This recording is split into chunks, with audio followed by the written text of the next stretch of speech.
मैं चाहता हूँ बलराज को पता चल जाए कि टाइगर लौट आया है, इसलिए शाम को डिनर के लिए होटल सफायर पहुंच जाना। मैं तुम्हें एड्रेस भेज रहा हूँ। अकरम के मुंह से बलराज का नाम सुनते ही हैरान हो गया। उसने बलराज का नाम पहले भी सुना था। इस शहर में बलराज का नाम बच्चा बच्चा जानता था और हर आदमी उसके नाम से कांपता था। ऐसे में अभिनव को भी उससे मिलने में घबराहट हो रही थी। जिस बलराज से वो घबरा रहा था, असल में वो उसी का बॉस होने वाला था। आपको सच में लगता है कि मुझे बलराज जी से मिलना चाहिए? अभिनव ने अकरम से पूछा। वो अभी तक बलराज के नाम से कांप रहा था। अकरम भी उसकी घबराहट समझ गया था। ऐसे में उसने हंसते हुए कहा, बलराज जी नहीं, सिर्फ बलराज। तुम टाइगर हो यार, और जंगल के सारे जानवर टाइगर के नाम के आगे जी लगाते हैं, लेकिन टाइगर किसी के नाम के आगे जी नहीं लगाता। चलो मिलते हैं शाम को। इतना कहकर अकरम ने फोन रखा और अगले ही पल अभिनव को एड्रेस भेज दिया। शाम को अभिनव होटल सफायर जाने के लिए तैयार होने लगा था। उसने ग्रे कलर की शर्ट और ब्लैक कलर की पैंट्स पहनी थी। अभिनव के पास पहनने के लिए इससे अच्छा और कुछ नहीं था। उसने अपने घर से एक कैब ली और सीधा होटल सफायर पहुंच गया। जैसे उसने होटल को बाहर से देखा तो वो देखता ही रह गया। उसने आज तक इतने बड़े होटल को इतने पास से नहीं देखा था। अकरम ने अभिनव को अपने साथ अंदर आने का इशारा किया। अभिनव अकरम के पीछे चला जा रहा था। उसे महसूस हो रहा था कि बलराज भी अपने भारी भरकम पैरों के साथ अभिनव के पीछे आ रहा था। कुछ देर के बाद वो होटल के एक आलीशान से कमरे के बाहर आ चुके थे।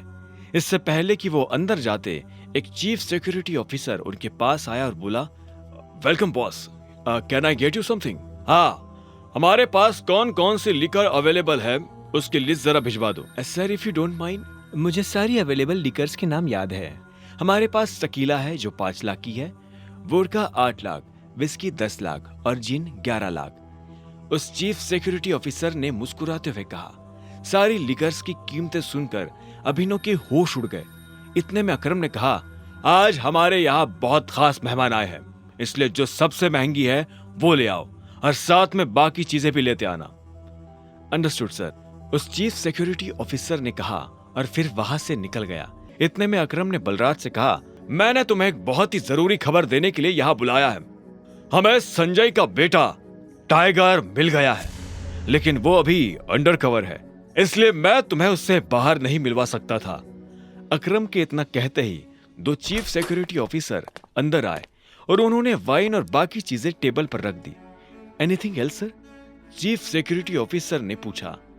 अकरम ने ना में सिर हिलाया और उन दोनों को जाने का इशारा कर दिया। दोनों चीफ सिक्योरिटी ऑफिसर वहां से निकल चुके थे। इधर बलराज ने बोतल उठाई और अपना ग्लास भरना शुरू कर दिया। बलराज ने बोतल वापस रखी, एक नजर अभिनव को देखा और बोला, तो टाइगर यही है? बलराज ने कहा और ग्लास अपने होठों से लगा लिया। वो ग्लास में से पैनी नजरों से अभिनव का चेहरा देख रहा था। हाँ, यही है हमारा टाइगर।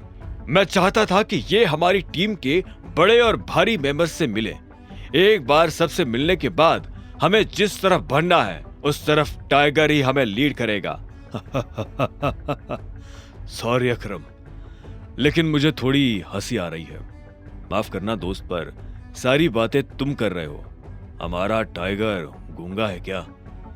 तुम्हें टाइगर के बारे में इस तरह से बात नहीं करनी चाहिए, अकरम ने कहा।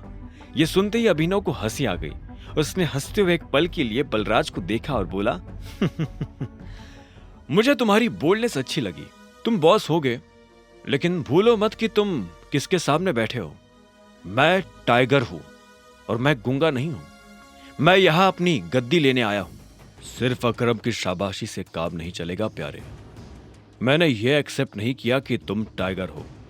तुमने कहा कि तुम साबित कर सकते हो, तो मैं तुम्हें चैलेंज देता हूं। यह सुनते ही अकरम के कान खड़े हो गए। वो जानता था बलराज क्या करने वाला है। उसने बीच में आते हुए कहा, क्या कर रहे हो बलराज? लेकिन बलराज ने अकरम को हाथ के इशारे से चुप रहने के लिए कहा और फिर अभिनव की तरफ देखते हुए बोला, चलो लड़ाई करते हैं। अगर तुम हारे तो भूल जाना कि तुम टाइगर हो। हमसे कुछ पैसे लेना और गुड़गांव से जितना दूर हो सके उतना दूर सेटल हो जाना। अरे नहीं बलराज, ये सही नहीं है, अकरम ने घबराहट में कहा। बलराज जवाब के इंतजार में अभिनव को देख रहा था। अकरम ने अभिनव को देख ना में सिर हिला दिया। अभिनव ने अकरम से नजर हटाई, बलराज को देखा, अपना ग्लास उठाया, एक सांस में सारी शराब गटकी और जोर से ग्लास टेबल पर पटक कर बोला, कब करनी है लड़ाई? यह सुनते ही बलराज के चेहरे पर मुस्कान आ गई। अकरम के होश उड़ गए थे। आगे की कहानी जानने के लिए देखें अगला एपिसोड सिर्फ पॉकेट एफएम के यूट्यूब चैनल पर, और द रिटर्न ऑफ टाइगर के सारे एपिसोड्स को सुनने के लिए डिस्क्रिप्शन में दी लिंक से डाउनलोड करें पॉकेट एफएम ऐप।